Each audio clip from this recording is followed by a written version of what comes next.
Esta mañana nuestro tema es el vaso estropeado, y para ello les quisiera suplicar que fuéramos al libro de Jeremías capítulo 18 y leyéramos los versículos del 1 al 6. Jeremías 18 del 1 al 6. Y dice así la palabra de Dios. Palabra de Jehová que vino a Jeremías diciendo: levántate y vete a casa del alfarero, y ahí te haré oír mis palabras. Y descendí a casa del alfarero, y he aquí que él trabajaba sobre la rueda, y la vasija de barro que él hacía se echó a perder en su mano, y volvió y la hizo otra vasija, según le pareció mejor hacerla. Entonces vino a mí palabra de Jehová diciendo: ¿no podré yo hacer de vosotros como este alfarero, oh casa de Israel? Dice Jehová: he aquí que como el barro en la mano del alfarero, así sois vosotros en mi mano, oh casa de Israel. Padre, bendice y santifica esta palabra para que llegue a lo profundo del interior de nuestro corazón, para que podamos, Señor, nosotros analizarla y sacar el mayor provecho de la enseñanza, en el santo nombre de Jesús. Amén. Pueden sentarse, mis amados hermanos. Vemos aquí entonces que el profeta del Señor es enviado a la casa de un alfarero, un hombre muy humilde, un lugar muy sencillo, para poder aprender una lección práctica, gráfica, acerca de la obra y de la voluntad de Dios. Dios puede dar un nuevo significado a los asuntos de nuestra vida. El ser humano ha sido igual siempre, pero Dios también ha sido siempre igual. Él trata de enseñarnos una manera de vivir diferente. Fíjense que el hombre es un ser pensante, por lo tanto tiene su propio criterio, su propia manera de analizar y de plantearse las cosas. Pero nosotros debemos comprender que la filosofía es un recurso de pensamiento ejercitado por el hombre desde hace muchísimo tiempo. Pero Dios no es un filósofo, sino es un creador. Por lo tanto, el creador sabe perfectamente qué es lo que usted y yo necesitamos. Y Él de esa manera usa la palabra para que nosotros podamos abrir el entendimiento espiritual que tenemos. Porque tenemos un entendimiento racional, el cual utilizamos continuamente. Pero Dios desea que nosotros habilitemos ese conocimiento, esa capacidad, ese discernimiento y esa fuerza que es el área espiritual que nosotros tenemos, que es un área que la hemos ido relegando, sobre todo dentro del materialismo que contiene esta sociedad, ¿verdad? La mente y el corazón de las personas están siempre dadas a lo material y a lo que es carnal, a lo sensorial, pero lo espiritual es algo que se deja de lado porque según la gente no se puede disfrutar. Nosotros sabemos que sí se puede disfrutar, porque el gozo que Dios nos da a nosotros produce en nosotros fuerza. Dice que esa es nuestra fortaleza. Entonces, aquí nos enseña el Señor que las hormigas y los lirios pueden enseñar al perezoso y pueden enseñar también al que padece ansiedad.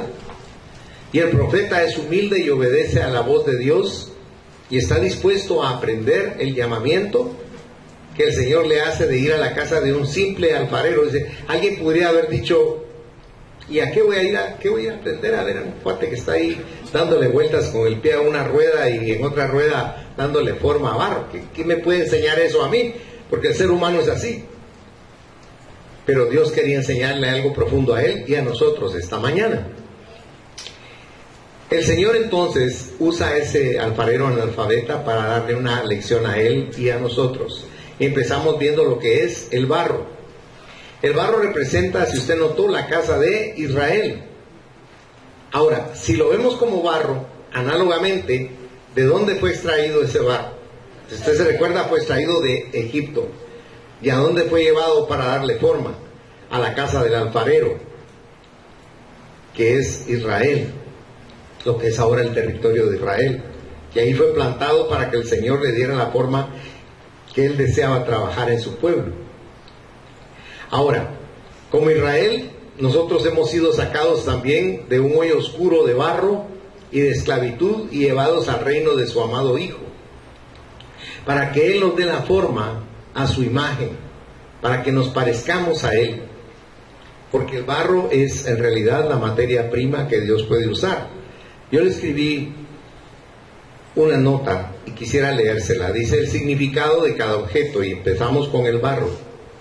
En el mensaje el barro representa a Judá, pero también a nuestras vidas. Los creyentes son los vasos de Dios moldeados por Él para contener el tesoro del Evangelio. La persona cree que Evangelio es una religión, pero el Evangelio no es una religión.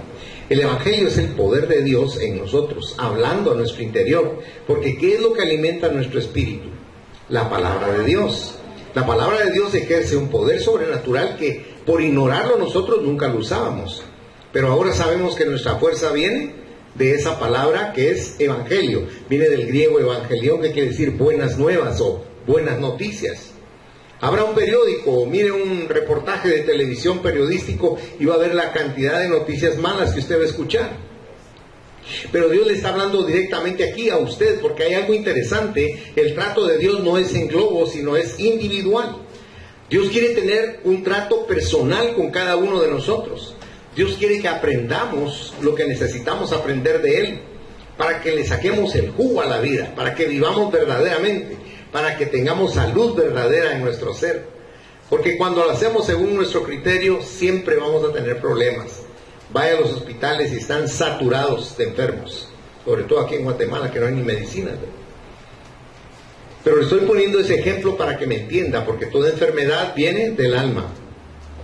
Cuando usted fortalece su alma a través de su espíritu, por medio de la palabra de Dios, usted comienza a dejar ir a donde el doctor, porque comienza a fluir una sanidad interna que no es una sanidad relativa como la que conocemos, sino es una sanidad sobrenatural.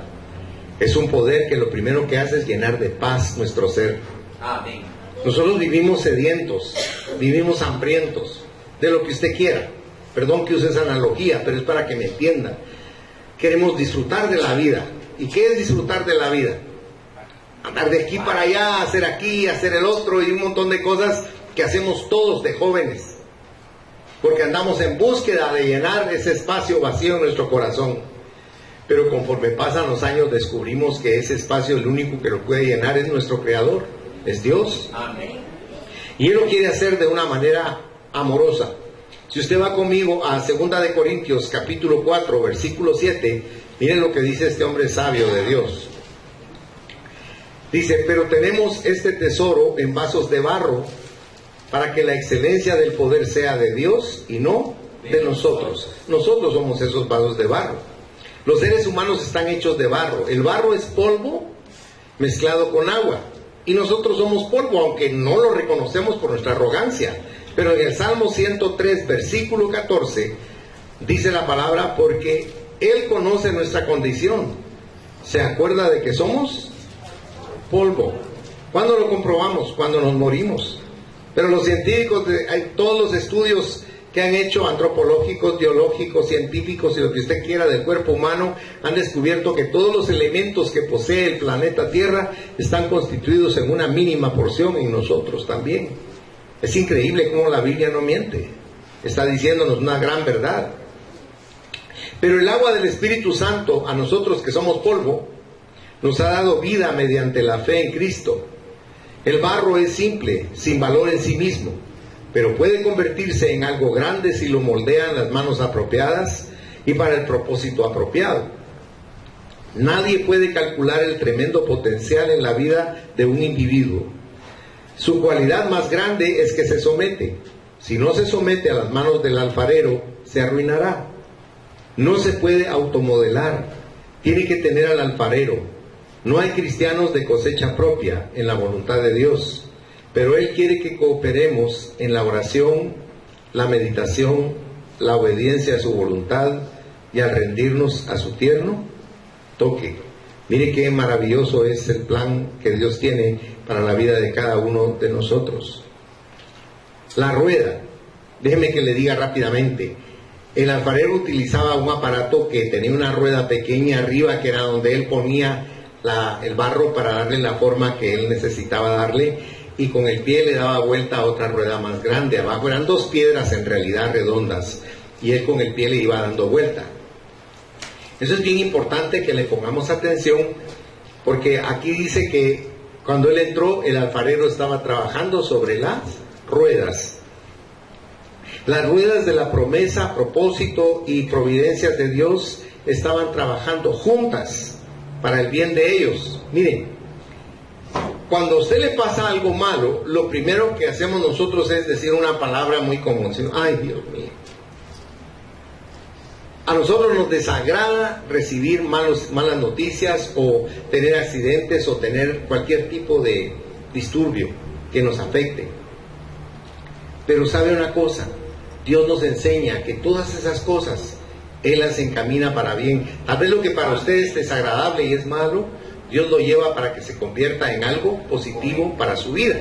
Si usted va a Romanos capítulo 8 y versículo 28 dice, y sabemos que a los que aman a Dios, todas las cosas ayudan para bien, ¿verdad? Ahora dice, esto es a los que conforme a su propósito son llamados, o sea, hace esa aclaración. Pero nosotros debemos entender que estamos en la esfera del poder de Dios y eso siempre va a obrar en nuestro favor. Muchas veces usted va en su automóvil y Dios evita que usted tenga accidentes o que tenga incidentes.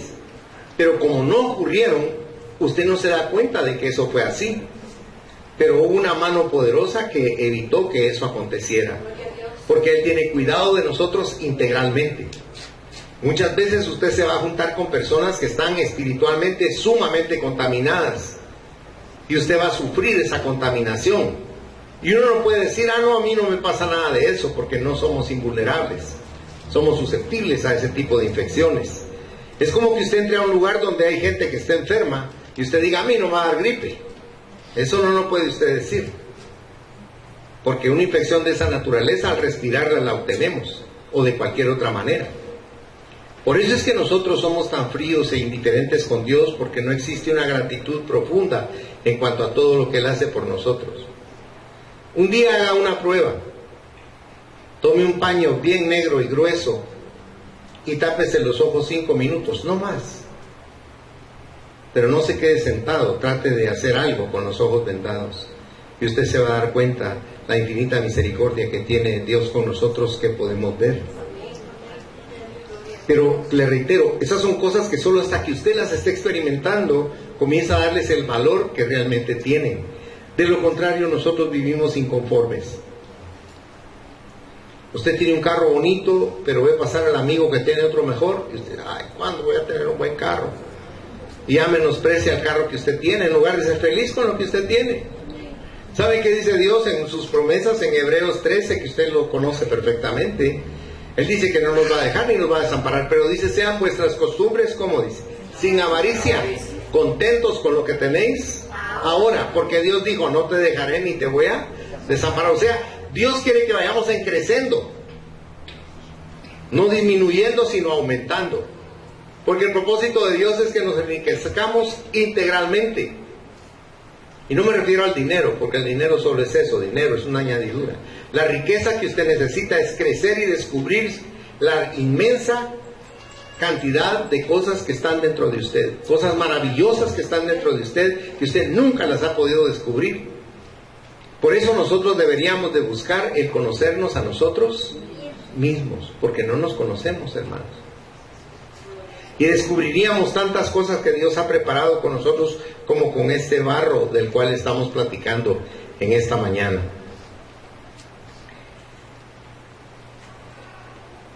Las vidas de los santos en la Biblia nos dan testimonio de lo que estamos platicando. No debería retraernos de nuestras aflicciones, sabiendo que la tribulación en nosotros obra paciencia. ¿Y la paciencia qué obra? Experiencia. Si usted fuera a la carta de Santiago, en el capítulo 1, los versículos de 2 al 4 dicen, hermanos míos, tened por sumo gozo cuando os halléis en diversas pruebas. Y ese es un contrasentido, porque cuando usted tiene una prueba, cuando usted está atravesando un problema, usted no tiene alegría, usted tiene incomodidad, enojo, decaimiento, depresión, porque tiene ese problema. Pero mire el consejo que da aquí, que dice que cuando usted tenga ese problema, usted se ponga contento, se ponga alegre. Porque dice aquí la palabra, sabiendo que la prueba de vuestra fe produce paciencia. Mas tenga la paciencia su obra completa para que seáis perfectos y cabales sin que os falte cosa alguna. O sea, hay un propósito en saber tener paciencia. Vivimos en un mundo en el cual todo es rápido, todo es instantáneo, ¿verdad? Debemos aprender a ser pacientes en todo. Si a usted le toca hacer línea en el banco, hágalo con tranquilidad y diga, bueno, tengo que aprender a ser paciente aquí. Si ve en su automóvil y hay una gran aglomeración de vehículos, no se ponga a acelerar el motor fuerte o a bocinar, sino diga, bueno, por alguna razón Dios quiere que esté aquí, encerradito, aunque no quiero estar aquí. Hay un montón de cosas en las cuales tenemos que aplicar la paciencia, porque eso nos va a traer a nosotros una gran bendición. Quisiera leerle una nota en relación con esto, con la rueda. La vida es una rueda. El alfarero hace girar la rueda con rapidez y es el único que controla su velocidad. Nuestras vidas no las controlan la suerte ni la casualidad. Dios las controla. Lo más importante en cuanto a la rueda no es su tamaño. Algunas vidas son más cortas que otras, sino su centro. Cristo es el centro de la vida cristiana consagrada. Como dice Mateo 6:33, ¿se recuerda? Mas buscad primeramente el reino de Dios y su justicia, y todo esto vendrá como una añadidura, ¿verdad? Pero ¿qué hacemos nosotros los seres humanos? Andamos buscando primero las añadiduras. ¿Sabe cómo es eso? Como cuando usted va a empezar a tocar piano. Y está empezando a tocar piano y lo primero que quiere es ponerse a tocar alguna melodía que le gusta. Y no debe ser así, uno tiene que tener paciencia para poder hacerlo con habilidad. Pero en todo somos así nosotros, no sabemos esperar. El alfarero dice, he aquí como el alfarero en la mano tenía el barro, así los tengo a ustedes en mi mano. Ahora, sinceramente, ¿usted siente que está en las manos de Dios? Gloria a Dios por los que sienten eso, porque en general la gente no siente que está en las manos de Dios. Siente que debe pensar, analizar y actuar. Pero cuando usted logra tener una vinculación verdadera con Dios, usted no da un paso sin estar con Él. Amén. Aunque usted vaya a hacer algo por su propia determinación, usted le dice, Señor, ayúdame a que pueda hacer esto. Amén. Señor, bendice lo que voy a ejecutar. Ayúdame, Señor, a superar esa circunstancia. O voy a hacer tal y tal cosa, pero necesito tu ayuda, tu respaldo, tu guianza. Usted se va a asombrar que cuando usted toma en cuenta a Dios, las cosas le mejoran. Las cosas salen no buenas, sino excelentes. Amén. Porque Él nos está respaldando, nos está apoyando siempre. Dios es bueno y misericordioso con nosotros y tiene una paciencia enorme con cada uno de nosotros, fíjense.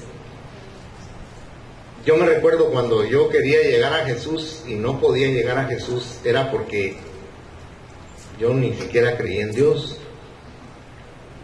Pero ahora que yo veo cómo ha sido Él de bueno conmigo, a veces yo derramo mi alma porque le digo, Señor, ¿cómo pudiste ser tan bueno conmigo?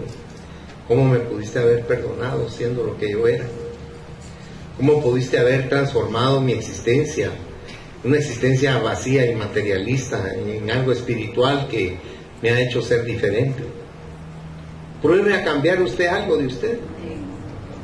Diga, oye, me voy a quitar lo bravo. No puede. Pero cuando usted le dice a Dios, Señor, ayúdame con esto, con aquello, con lo que sea, créame que Dios le da el poder para que usted sea transformado. Porque uno descubre un recurso sobrenatural con Dios.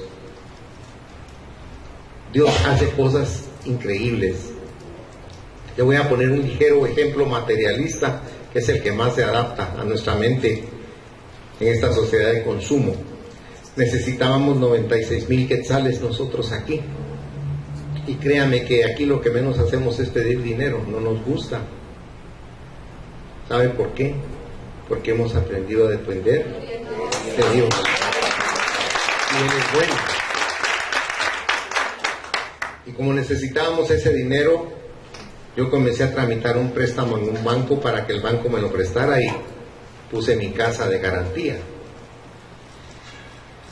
Pero ¿sabe qué hice antes de todo eso? Orar y decirle: Señor, no sé cómo vas a hacer, pero necesito esa cantidad porque es un compromiso y hay que cumplirlo. Y yo no tenía ese dinero, pero mi papá sí. Y entró una persona aquí un día buscándome en esos precisos instantes y me dijo: ¿se recuerda cómo oró usted porque vendiera que era mi propiedad? Sí, le dije. La vendí mejor de lo que me imaginaba, me dijo. Y fíjense que estaba en la casa y dije: ay no, yo le voy a ir a dejar el diezmo a Miguelito. Y entró y me dejó un sobre y se fue. Y yo dije: ay, Dios la bendiga, muchas gracias. Cuando destapé el sobre, eran 96,000 quetzales. Se lo cuento para la honra y la gloria de Dios. Y así le podría contar miles de cosas que han sucedido, porque ¿sabe qué es lo que pasa? Yo he llegado a conocer a Dios. Créame que yo no le estoy tratando de entretener aquí a usted. Yo no estoy tratando de lavarle su cabeza, sus pensamientos. Entiéndame, estoy tratando de darle un testimonio para que usted anhele en su corazón conocer a ese Dios que yo conozco. A ese ser que yo llegué a conocer, a ese ser que está aquí esta mañana y nos está dando vida y nos está dando fuerza. Porque Dios está aquí, fíjese. Para nosotros es tan difícil poderlo creer. Fíjese que da risa, pero la gente hasta toma las fotografías que toman las cámaras fijas. Han tomado fotografías de fantasmas y la gente cree en los fantasmas porque ahí está la foto, dice la gente. Pero Dios dice en Mateo 20:18, dice el 18:20, dice Mateo, que donde están 2 o 3 reunidos en su nombre, ahí está Él en medio de ellos. ¿Y quién cree que aquí está Jesús? Gloria a Dios, porque aquí está Él. Aquí está Él. Crea usted o no crea, Él está aquí. Y lo que Él quiere es que usted lo conozca, lo ame y se vuelva su amigo. Yo no lo estoy inventando. Si usted va a San Lucas en el capítulo 15, dice el Señor: ya no los voy a llamar siervos, dice, sino los voy a llamar mis amigos. O sea, que Dios quiera ser su amigo. Piense por un momento. Si viene Donald Trump aquí, le aseguro que va a haber un montón de gente que va a querer cenar con él y después decir: somos amigos con Donald. Porque el ser humano es así. Pero el creador del universo, el que es el ser más poderoso que existe en todas partes, quiere ser amigo suyo. Y a veces nosotros no queremos ser amigos de Él. ¿Y qué nos pide Dios? Sinceramente, si usted ha sido cristiano por años, sabe de qué le estoy hablando. ¿Le ha pedido Dios a usted que sea impecable y perfecto? No. ¿Le ha dicho Dios: quítate eso, no hagas lo otro, no vas aquí, no vayas allá? ¿Alguno de ustedes le ha dicho eso a Dios? No. Porque cuando es un amigo es incondicional. Él no pone condiciones para ser su amigo, pero necesita que usted tenga el deseo en su corazón de ser amigo de Él, ¿verdad? Buscarlo a Él, tener una vinculación con Él. No podemos conocer a alguien si no convivimos con Él. ¿Sabe cuándo usted llega a conocer muy bien a las personas? Cuando viaja con ellas. Porque ahí si usted se acuesta, se levanta y convive con ellos y usted dice: ay, la hermanita tan divina que se miraba en la iglesia, tan pacífica, tan dulce. Pero cuando se levanta, como que no es ella, sino que es el diablo. Sí, de veras, hermanos. Uno llega a conocer a las personas cuando uno viaja con ellas o cuando come seguido con ellas. Pero a Dios no lo llegamos a conocer si no tenemos una relación con Él. Por eso hay que vincularnos con Dios. Porque Él es el alfarero. ¿Y qué posibilidades tendríamos si le diéramos a Él chance de que obrara en nuestra vida? Si no fuéramos tan rebeldes con Él. Piensen en su posición, piensen en los propósitos que Dios tiene para su vida. Porque había un copero del rey, déjeme que le explique. El libro se llama Nehemías en la Biblia, y este hombre era el copero del rey. ¿Qué hacía el copero del rey? En esa época era igual que ahora, se mataban unos a otros, y entonces el rey tenía que beber vino, pero en el vino le podían echar veneno. ¿Y quién cree usted que era el primero que se echaba el copazo? Nehemías. Entonces Nehemías llegaba y tomaba de ese vino y le decía: está bueno, majestad. No solo lo cataba y le decía, cosecha de tal año, está perfecto el punto, el sabor, la madurez, sino que se daba cuenta el rey de que no había veneno en él, en el vino. Pero déjeme que le cuente algo más.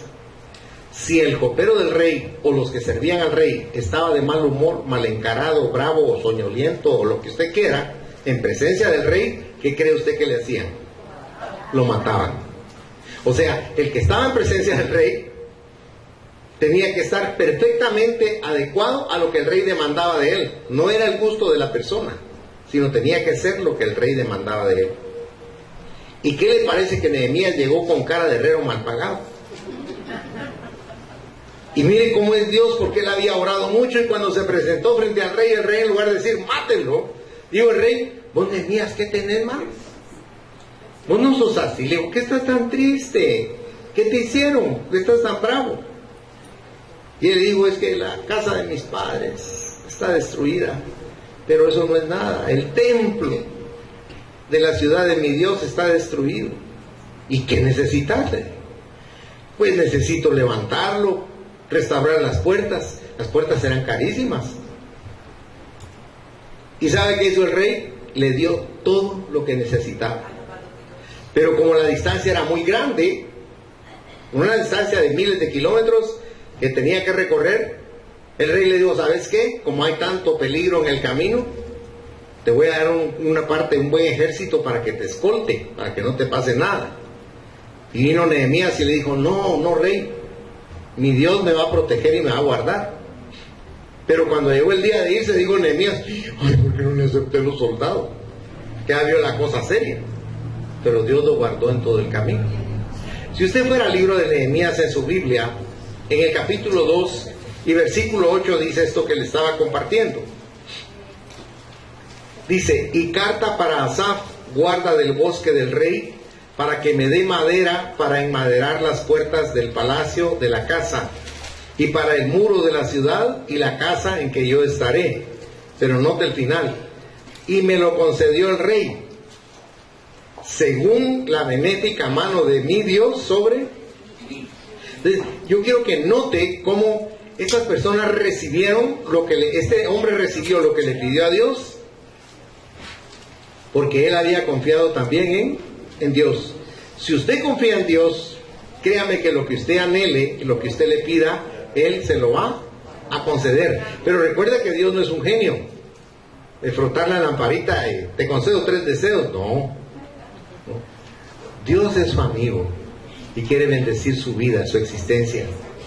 Por eso es tan importante que nosotros nos vinculemos con Él y conozcamos a ese amigo, a ese Padre, a ese ser tan maravilloso que nos ama intensamente. ¿Y sabe qué es lo mejor? Nos ama y nos acepta como somos. Por eso vamos a ver la vasija. Dice que siempre que la vasija que él hacía se echaba a perder, ¿qué hacía el alfarero? Le volvía a dar otra forma. Es algo bien lindo lo que estamos viendo aquí. Aunque en la mano del divino alfarero, la vasija que era Israel quedó echada a perder. Por su desobediencia llegaron a hacer otra vasija de deshonra. Mire qué terrible para Israel. Debido a su incredulidad han sido desgajados y siguen siendo como nación una vasija echada a perder.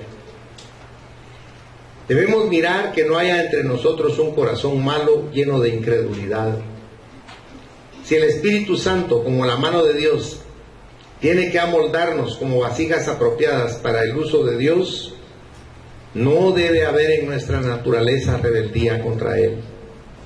A veces nosotros no queremos hacer lo que Dios nos dice o lo que Dios nos manda, sino nosotros queremos hacer lo que nosotros queremos hacer. Pero la rigidez de una voluntad perversa o un granito de arena estorbará y echará a perder la obra del Padre Celestial, el alfarero. Le voy a explicar algo rápidamente. Cuando usted está trabajando en alfarería, si la masa usted no la amasó bien, válgame la redundancia, y quedó algún grumo, por pequeño que sea, cuando usted arma la pieza y la mete al horno, se raja. Por eso no debe haber absolutamente nada que estorbe la formación que se le dio al objeto que se está horneando. porque las manos de Dios son tan sensibles a esa mínima resistencia que nosotros le oponemos siempre, que Él se da cuenta y no logramos hacer lo que Él pretende que hagamos. Cada recaída es como una vasija echada a perder, y muchos, como el rey Saúl, se quedan echados a perder por desobedecer a Dios. Fíjense que el rey Saúl era en Israel el hombre más alto que había. Las personas más altas de Israel le llegaban al hombro, y sin embargo era un hombre pusilánime y cobarde. Pero cuando Dios lo llamó para ser rey, Él lo transformó, Él lo cambió. Pero sin embargo, el agradecimiento de él fue desobedecer a Dios rotundamente. Ahora, el desobedecer a Dios puede ser que la persona diga, bueno, no me pasó nada, yo sigo haciendo lo que me dé la gana, lo que yo quiera, como yo quiera. Pero todo trae una consecuencia. Y se lo quiero mostrar con el rey Saúl. Si usted fuera tan bondadoso de ir en su Biblia al primer libro de Samuel, capítulo 15 y versículo 26, dice: y Samuel respondió a Saúl: no volveré contigo, porque desechaste la palabra de Jehová, y Jehová te ha desechado para que no seas rey sobre Israel. Ahora, déjeme que le explique algo rápidamente. ¿Fue inmediato que Dios quitó a Samuel de ese lugar, a Saúl de ese lugar? No fue así. Pasó mucho tiempo y el rey Saúl se dedicó incluso a perseguir a David y a guerrear contra los filisteos. Pero un día, cuando llegó el momento de pagar la factura, este hombre se vio asediado por los lecheros, los arqueros, podríamos decir. Y vino él y se echó sobre su espada para suicidarse, pero no murió. Y entonces había ahí una persona y le dijo: siéntate sobre mí porque aún hay mucha vida en mi cuerpo. Y él vino y se sentó sobre él. Y así murió el rey y murieron todos sus hijos. No quedó uno vivo. Le reitero, nosotros podemos burlarnos de Dios y hacer lo que creemos que podemos hacer. Pero toda obra que usted hace tiene una consecuencia. En las filosofías orientales le llaman karma. Nosotros le llamamos ley de la compensación. ¿Será que si yo siembro en el jardín de mi casa una mata de espinos, van a salir rosas? No, ¿verdad? Van a salir espinos. Esa es una analogía de que lo que yo siembre en mi vida, eso voy a cosechar. Se recuerda que hubo un poema que hizo un hombre que dijo: cuando sembré rosas, dice, coseché siempre rosas, ¿verdad? Pero él también dice que lo malo que le sucedió fue porque él fue el arquitecto de su propio destino. O sea, Dios nos habla y nos advierte: lo que hagas va a tener una consecuencia en el futuro. No te voltees contra mí enojado, porque eres tú quien está planificando tu futuro a través de tus actitudes, acciones, sentimientos, pensamientos, emociones. ¿Qué estamos haciendo ahora con nuestra vida? Podemos decir viva la pepa, ¿verdad?, y darnos lo que querramos de permiso. Pero tenemos que ser consecuentes y decir: bueno, me di gusto, pero voy a pagar estas consecuencias. Todo trae consecuencias, hermano. No es que Dios sea malo o que esté con un palo en la mano para darnos en la cabeza cuando nos equivocamos o pecamos. No, nosotros tenemos que ser sabios y entender que Dios está diciendo aquí: lo que tú siembres, eso vas a cosechar. Se recuerda que en la carta que Pablo le escribe a los Gálatas les dice: no se engañen, Dios no puede ser burlado, porque todo lo que ustedes siembran, eso van a cosechar. Yo conocí el caso de una persona que engañó a su pareja y le engañó y pasaron 20 años. A los 20 años vino la factura. Y esa persona lloraba y me decía: qué triste, yo creí que ya no iba a pasar nada. No se puede, le dije, no se puede. Todo pecado es como el cuento de los hermanos Grimm. Tenía un hijo este padre que era muy rebelde. Y el papá, para enseñarlo, le dijo: toma esta tabla y estos clavos, le dijo el papá. Y por cada cosa mala que hagas, vas a meter un clavo. que te dure por lo menos una semana. Como a los 3 días llegó el patojo con la tabla hasta con clavos extras. Dijo, papi, le digo, aquí está la... ¡Ah, la voz, qué bárbaro! Le digo, mira que sos tremendo, le digo. Ni siquiera llegaste al fin de semana.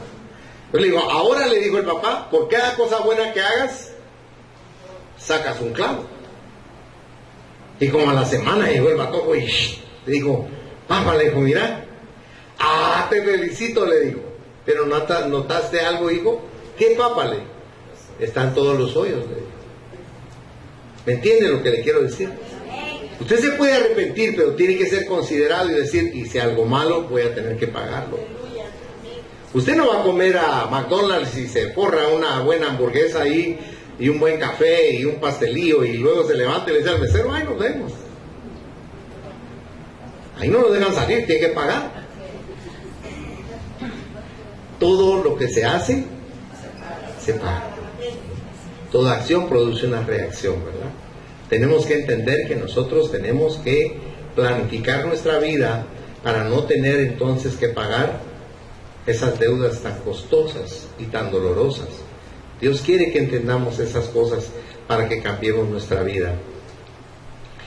¿Qué no hubiéramos llegado a hacer nosotros si el divino alfarero hubiera sido libre de hacer con nosotros lo que deseaba hacer? ¿Cuántas cosas maravillosas pudo haber hecho el Señor con nosotros? Pero nosotros no dejamos porque tenemos nuestro propio capricho, ¿verdad? ¿Se ha fijado que a usted le dicen, no, te saldría mejor si lo haces así? Sí, es cierto, pero así lo hago yo. Y uno hace como uno quiere. Es tremenda la paciencia que Dios tiene con nosotros. Y termino con esto, la aplicación. Dice Dios, no podré yo hacer de vosotros como este alfarero. Y en realidad, gracias a Dios que aunque la vasija quede echada a perder, Él puede volver a hacer algo nuevo de nosotros. Miren, cuando yo he pecado y he cometido errores y me ha venido mi factura, yo no me quedo ahí, hermano. Yo negocio con Dios en el sentido de decirle, perdóname. Y el negocio es ayúdame a no volver a caer en el mismo lugar, a no tropezar con la misma piedra. Y Dios es bueno y nos ayuda y cambia nuestro destino, nuestra dirección. Es muy importante que dejemos que Dios obre en nosotros. Miren, hay hermanitas y hermanitos que son cristianos nominales, porque le recitan la Biblia y le aconsejan y le hacen miles de cosas. Pero si usted viera el testimonio de su vida, usted diría, ay, ¿qué pasó aquí? Si es tan cristiano o tan cristiana, ¿por qué está obrando de esta manera? ¿Me entiende lo que le digo? Nosotros no nos podemos autoengañar.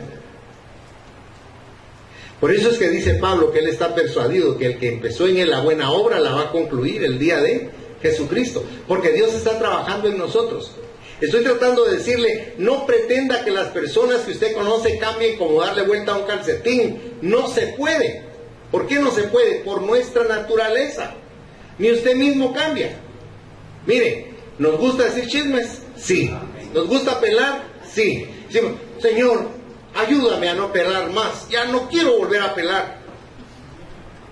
Y usted se queda tranquilo. Se encuentra con una persona y dice, supo lo que le pasó a la fulanita. Ay, Señor, ayúdame, por favor. Va de retro, Satanás. Y no le contaron eso de la fulanita. Fíjese que como no me interesan esas cosas. No, pero fíjese que tal y comienza. Sí, es cierto, yo me acuerdo de eso porque tal cosa. Y ya usted deja a 0 a la otra. La deja a 10-0. A hoy 5-0. Porque ¿sabe qué es lo que pasa?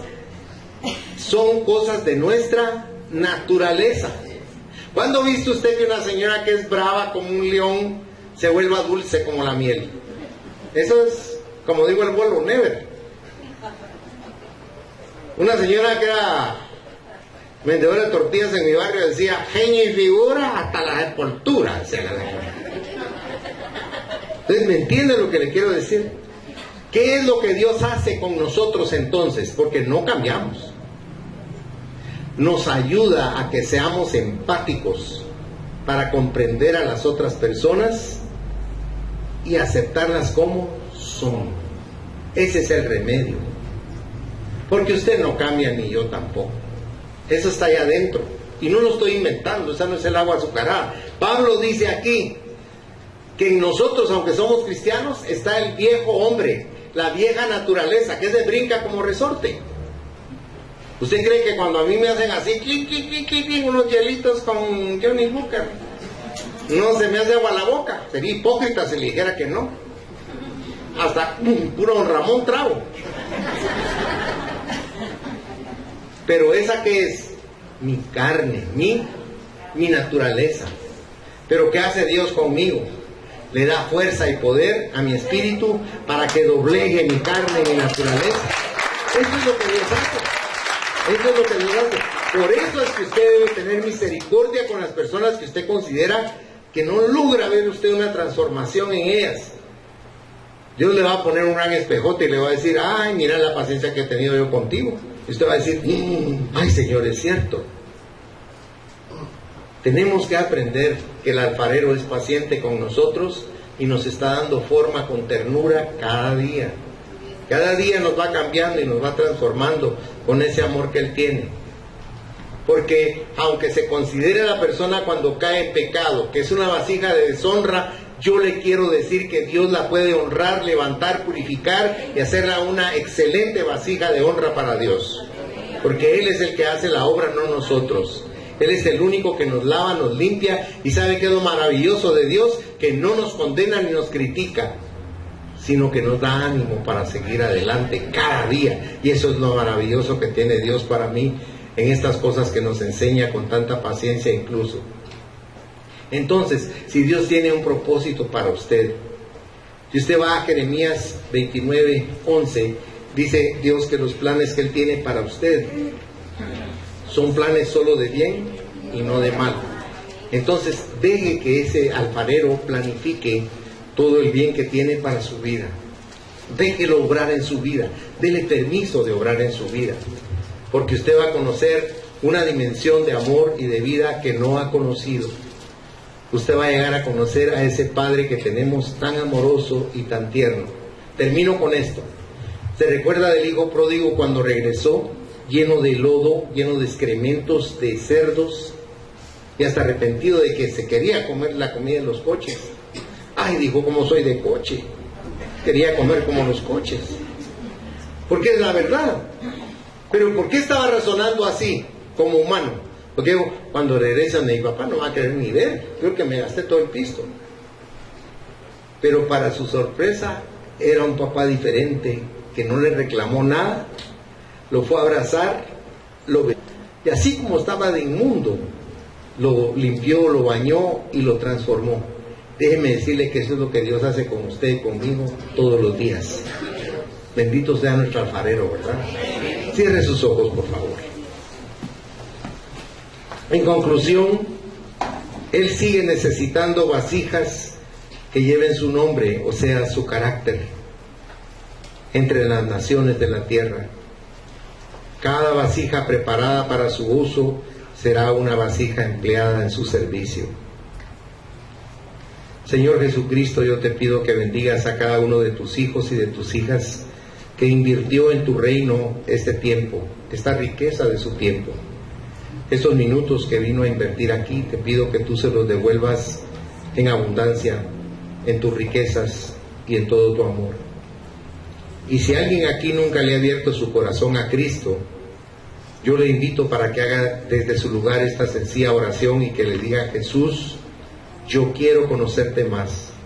Yo te abro mi corazón esta mañana para que entres en mí y seas mi suficiente Salvador personal, mi único Dios, para que tú satures todo mi ser de tu presencia y me ayudes a conocerme a mí mismo y transforme mi corazón y mi vida.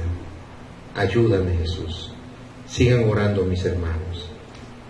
Si alguien hizo esta oración por primera vez en su vida, levante su mano. Yo quiero orar por usted. Yo quiero bendecirle en esta mañana.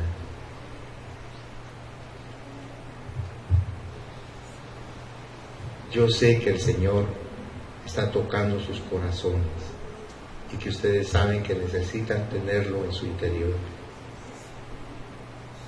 Venza la vergüenza, o las cosas que siente, porque no se trata de un cambio de religión, sino de un cambio de vida. Y si alguien logra vencer con valor ese temor, levante su mano, porque no se va a arrepentir de esto, porque Dios quiere bendecirlos en esta mañana. Hoy es el día agradable, hoy es el día que Dios ha preparado para ti. Señor, yo te doy gracias porque cada persona en este lugar te tiene morando en su interior. Te pido con todo mi corazón que ellos lleguen a conocerte de una manera profunda y que comprendan que tenemos un propósito en esta vida, no el propósito de las naciones, sino el propósito de la eternidad, algo más sublime y mucho más grande que el materialismo que nos rodea. Te pido con todo mi corazón que la palabra que han recibido les llene su corazón en este día, llene todo su ser en esta mañana y que puedan meditar en esa palabra en la tarde, para que esa palabra haga el propósito, Señor, por el cual tú la has enviado y se ejecute esa bendición que quieres para ellos, Padre. Te lo pido con todo mi corazón y que la bendición del Padre y del Hijo y del Espíritu Santo sea sobre cada uno de tus hijos y de tus hijas en el nombre de Jesús. Amén, Señor, y amén.